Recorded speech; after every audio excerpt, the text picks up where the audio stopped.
Hi everyone, Donna here with Bookkeeping Made Simple. Today we're going to talk about inflation. And it's a little bit of a challenging subject because inflation by its nature is political. I don't like to talk about politics.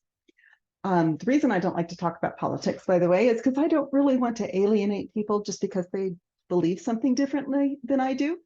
And I don't believe it's my job to tell other people what to think, but I am going to tell you the facts about what inflation is and why prices go up and what role the government plays in that. Thanks to my wonderful economics professors.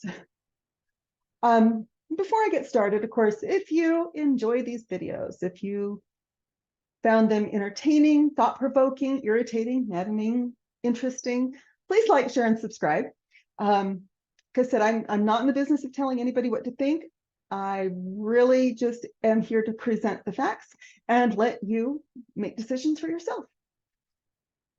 And with that said, let's kind of dig into this. And like I said, I'm going to try to keep this as apolitical as possible because people have different opinions and I'm not here to make anyone believe the way I do. I really like talking to people, by the way, that have a different opinion than I do, if we can have a constructive discussion about it, because I really learn a lot. And hopefully they do too. So we see this at the grocery store, especially over the past 3 years. We're going to the grocery store and eggs went up to $6 a dozen. They're back down to kind of a normal price. We see it at the gas pump. We see prices are going up. Robert Reich, who was Secretary of the Treasury, I think under Obama, if I'm remembering correctly, I saw a series of tweets that he made that said the reason prices are going up is because of evil corporations raising their prices. Well, the man has never signed to the front of a paycheck in his life, so I don't think he knows what he's talking about on that. I will tell you that corporations and business owners do not like to see raises in prices, at least not without a really good reason. It makes it very difficult to plan ahead for the coming year or for the coming quarter if you don't know what your prices of your supplies are going to be, if you don't know what wages are going to be, if you don't know what you're going to have to pay for anything. We typically, as business owners, we usually know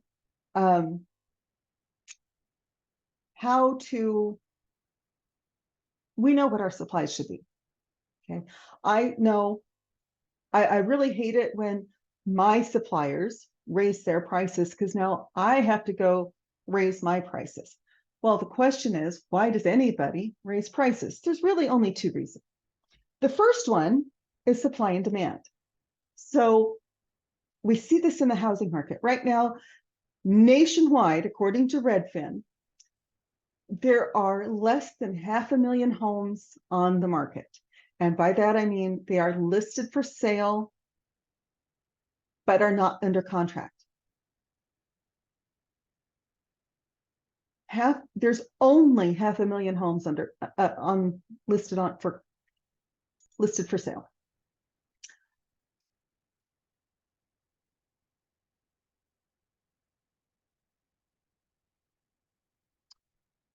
Last year, there were 1.2 million homes listed for sale. So the supply is contracting. I won't get into some of the reasons I think there aren't as many homes listed.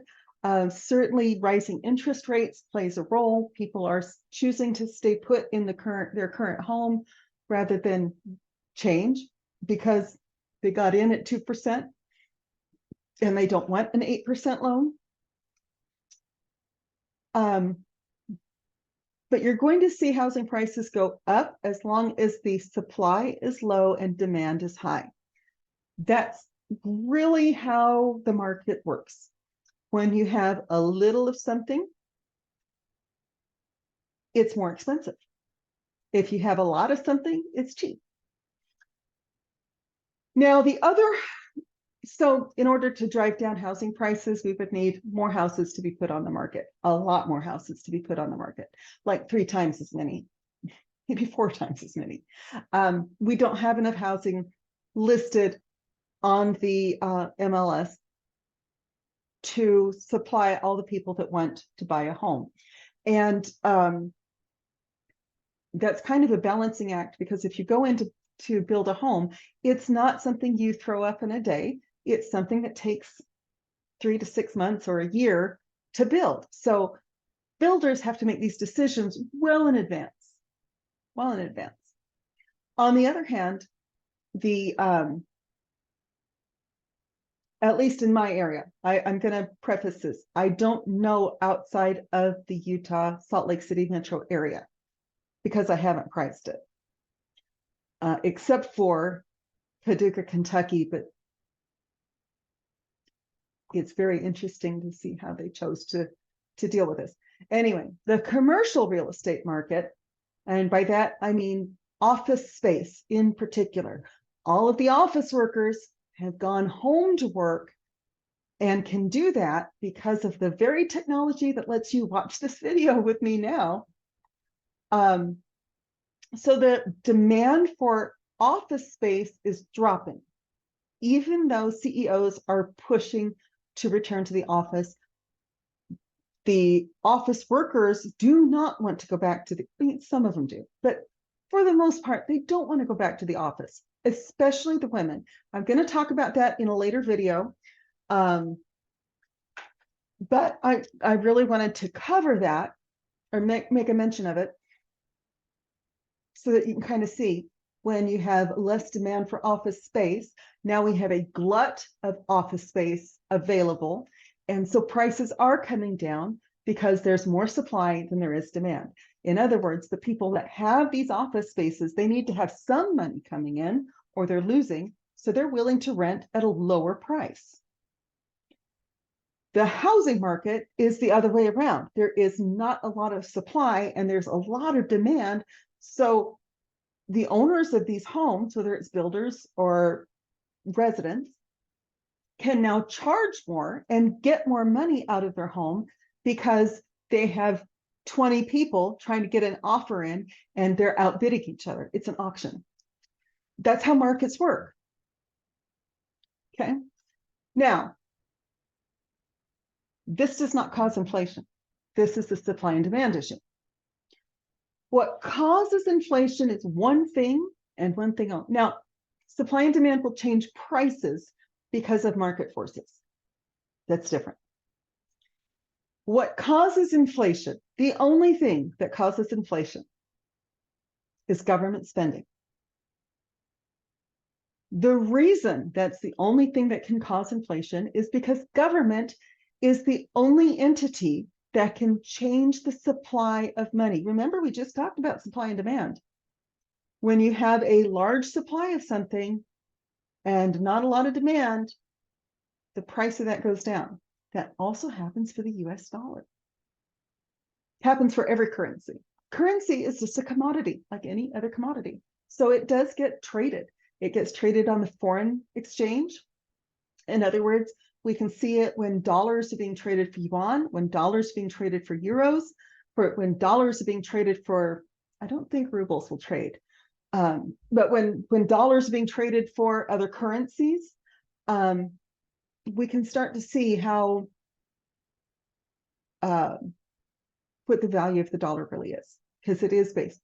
The dollar used to be like every other currency. Currencies used to be based on the gold standard, which meant that back in the day, the government decided to peg the dollar at $35 per ounce of gold.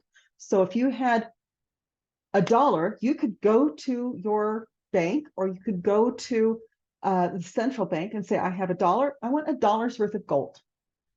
And they would have to give it to you. Now, in 1913, when the Fed was established, we effectively, but not really, went off the gold standard. We really did, but we didn't acknowledge it. And at that point, US dollars became backed by the full faith and integrity of the American government.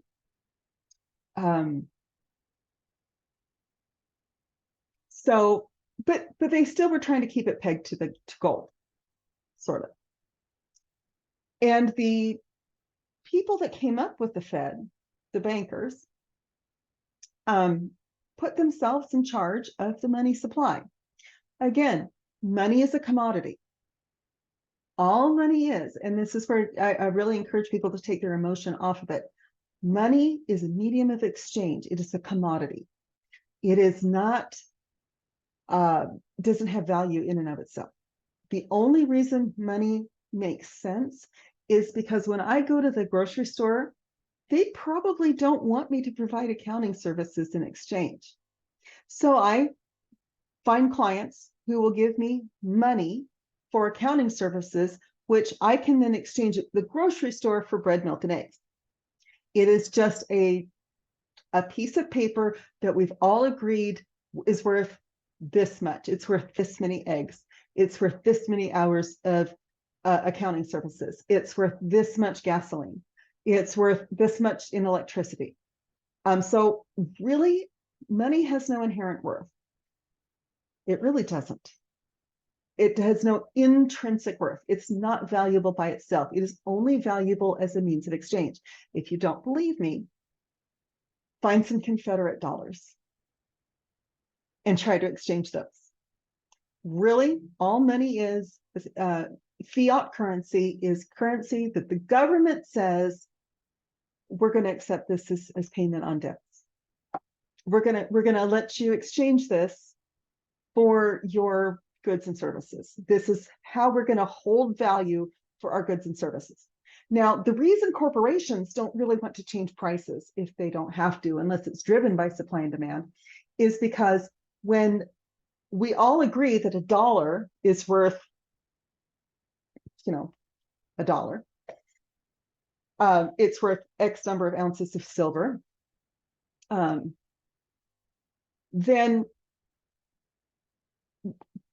the value of our goods and services is going to remain the same, right? So then I can confidently say, my time is worth X number of dollars.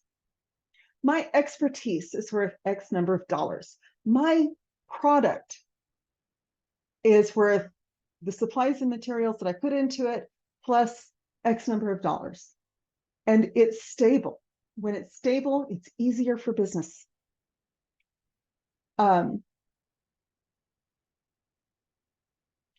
However, when inflation comes into play, now my dollar that I got this morning or I got last week for my services isn't worth as much today as it was then.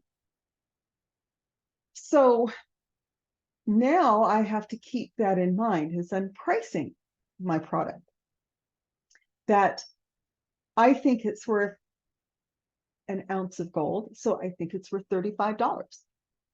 But if the government is spending a lot, again, the government is the only entity, and by government, I'm including the Fed, which is not really a government entity. They're in exclusive control of the money supply. Everything in the market is driven by supply and demand. So when the government says, we're going to supply you with a lot of dollars, the value of those dollars drops. If the government says, we're going to take back some of those dollars, we're going to pull them out of the money supply, then the value of the dollars remaining goes up. Like I said, if you're not sure how this works, pull out, find some Confederate money somewhere, find some Deutsche Marks somewhere from the Third Reich that are worth nothing, because one, those governments don't exist anymore. And two, nobody was willing, they're now valueless because the only thing backing them is the government. So there is no Confederacy, so Confederate dollars aren't worth anything. There is no Nazi Germany, so Nazi, 1940s era Deutschmarks aren't worth anything. We saw this really, really clearly during the Weimar Republic in about 1923. I'm very, very interested in German history because I am of German extraction myself, and because my mother was very fascinated with, and still is, with the Nazis, and not in a good way. Just a very much of a, how could anybody behave that way?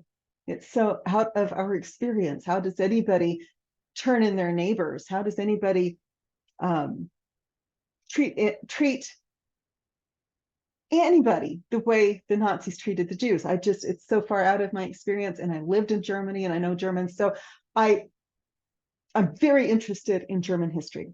And one of the really interesting parts of that is after the First World War, they installed a new German government that was headquartered in Weimar. And the Weimar Republic was not very good with monetary policy. So they, for a lot of reasons, they were pumping money into the economy, which created hyperinflation. And that meant that if you got paid in the morning, you would have to rush to the grocery store to buy food quick while your money was still worth something. So if we use today's United States as an analogy, then it would be like, I got paid tonight at 5 o'clock and I have to rush to Walmart so that by 5:10, I can still buy bread, milk, and eggs. Because by 5:30, the money I just got paid from my work is not going to be worth anything. And I'm not going to be able to buy anything with it. When the government increases the supply of money, we see prices go up because the value of the currency goes down. Remember, when there's a large supply and not so much demand, the value drops.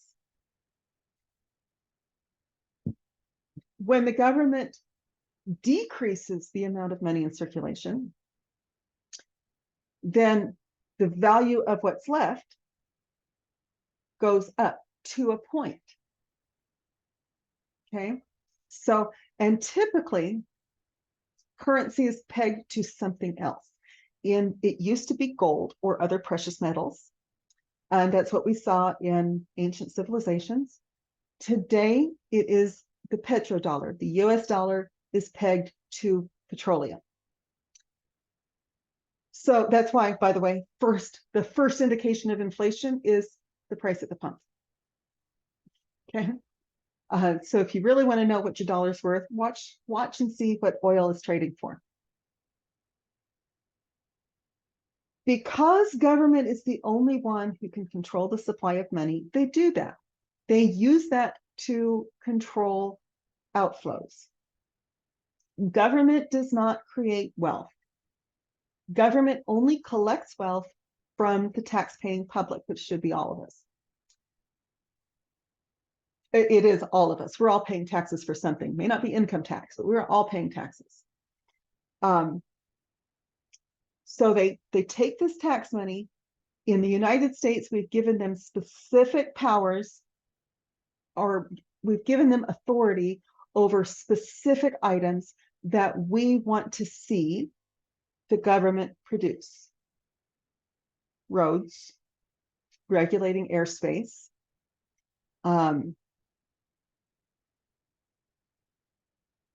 just don't think. Infrastructure, we want them to build the bridges. They are required under the Constitution to provide military. So we have agreed as an American public that our tax dollars are to go pay for that. The trick is, however, government is now spending more money than they're taking in tax revenue. And so they have to borrow money. That's where we start to hear about the debt ceiling. Interestingly, I never heard about the debt ceiling until 2008. May have been a little bit earlier, but it was in the early 2000s was when I started hearing about the debt ceiling, and I've always followed politics. So what's happening is the government prior to World War II was only allowed to spend as much money as they could collect in taxes. They were not allowed to go into debt for very long. When World War II, well, not even World War II, the New Deal kind of came in. So we had the Great Depression. FDR decided he was going to increase government spending in order to provide jobs for unemployed workers. And in order to do that, the government had to start going into debt because they were spending more money than they were bringing in tax revenues. This was intended to be a very short-term thing. So it was intended that we were going to get through this crisis, and then we were going to pay back the debt and go back to normal, so that government was going to stay small and limited, and we would not have government debt. Okay, the Constitution doesn't allow for it. However, we had the Great Depression followed by the New Deal, which increased government spending, it increased entitlements. This is when Medicare came into play. This is when Social Security was enacted. This was when a lot of the social safety nets that we have today was enacted as part of the New Deal. This is also when there was a lot of public works, such as the Hoover Dam, the Tennessee Valley Authority, putting in electricity in a lot of homes where people couldn't have afforded it. This when my grandfather was a master plumber, and he was able to start putting in plumbing, running water in homes in Kentucky. Our family's from Western Kentucky. It became really common. There was a lot more growth. So running water in homes rather than using a well, and I mean literally having to go out to the well. Everything was being piped into the home, electricity was coming in, and this was all as a result of New Deal spending. Again, I'm not making a political statement on this. It's just, this is what it was. That did not resolve the Great Depression. What resolved it was September 2nd, 1939, when Germany found a way to declare war on Poland without making it look like they were just declaring war on some defenseless country. You should look into that. September 2nd, 1939. So now we're at war. It's the 1940s. We're at war. War is expensive. The country had just paid off the debt from the Civil War, still had debt from the First World War, which is part of what triggered the Great Depression. And now we're back at war. War is one of the most expensive things that a government can do. It's like there's the 3 horsemen of financial disaster, which would be, if you're very wealthy, divorce, health problems, and bad partners. If you have those 3 things, you may very well lose all the wealth that you accumulated. The 4th horseman, however, is the government. So we go into World War II. It was a very expensive thing. We're paying for public works from the New Deal. We're still paying for World War I, and Bretton Woods happens in 1944. What happened at that point was they decided that, you know what, we're not going to try to pay off the debt. We're not going to do the austerity thing.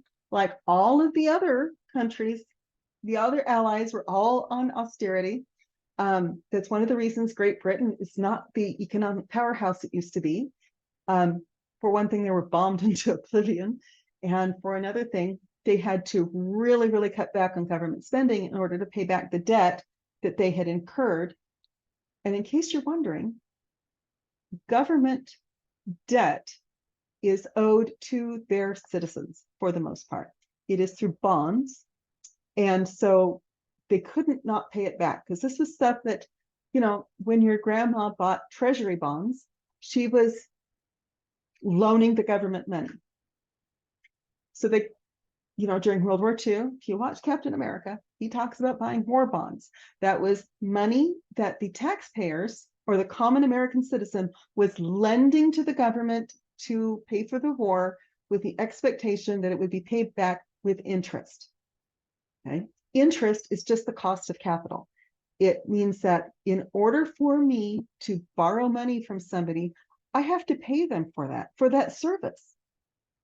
And so if I'm using my credit cards, if I only borrow that money for 30 days and I pay off my credit card at the end of the month, I might not have any interest.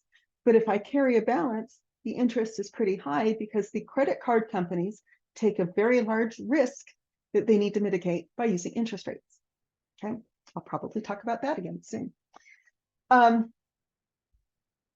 they decided to just kind of carry the debt, not to try to pay it off really fast. And building on the New Deal, they also expanded the social safety net, which meant that more government spending. The government has to pay back those loans. Some of those loans, like I said, are from the citizens. So they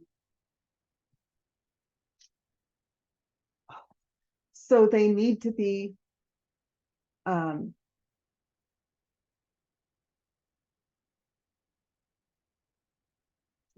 paid back. And some of those loans are from other countries. So Switzerland lends out a lot of money. China has lent us a lot of money. Different countries have lent other countries money. And you really can't not pay that back. Okay. However, now we have interest payments. And if you have ever run a household with credit card payments and mortgage payments and car payments, you can look at your statements and see how much interest eats up of that. The government's no different. They are paying a lot of money. Interest is actually the biggest part of government spending today. So some of the people in Washington decided that in order to pay back the debts, what they really needed to do, if you're paying back debt, you don't want to do it with a valuable dollar. Okay? A declining dollar is great for people who owe money. It is not so great for the people who are receiving the money. Okay, so your creditors don't want interest. They don't want not interest, inflation. They don't want inflation. That means that the dollars that they're getting back, they're not getting a return on their investment because the dollars that they're getting now aren't worth as much as the dollars they lent out. But if you're a debtor, that's great for you because the dollars that you're paying back aren't worth as much as the dollars that you got to borrow. So the government figured that out and they said, you know what we're going to do? We're going to devalue the dollar. We're going to do that for a lot of reasons. So one reason would be if you devalue the dollar, then it's more attractive for foreign companies to come into the United States and do business because it's not as expensive for them. It also makes it less expensive for the government to pay back those interest payments. The problem is you and I didn't vote for that. This is not something we can control. The government has exclusive control over the money supply, so they get to decide how much the dollar is really worth. So all of that history lesson is to kind of let you know what causes inflation, why I think it's important that you know what causes inflation, and how to, I'm going to have to talk about mitigating that risk in a later video.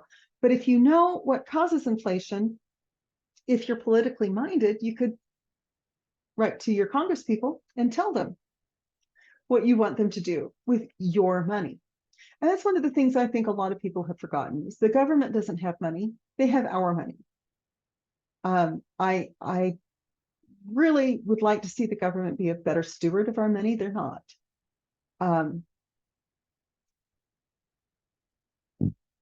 But yeah, so that's open for interpretations. Like I said, I don't mind when people disagree with me. It's perfectly okay. It makes things a lot more interesting than they do. So that is what causes inflation. Again, government spending, the increase in the money supply is the only thing that causes inflation. It's never business, ever. Business cannot cause inflation. The only reason business will raise prices is due to supply and demand. If you If you have a chocolate bar, and you have 20 people who want that chocolate bar, you're going to price that higher because it's clearly valuable because there's a large supply and a small demand. But if you have 20 chocolate bars and only one person who wants to buy it, then you're going to price it lower so that you can get rid of it. So that's how the market works. And with that, thank you for listening to my ramble, and I will talk to you again soon.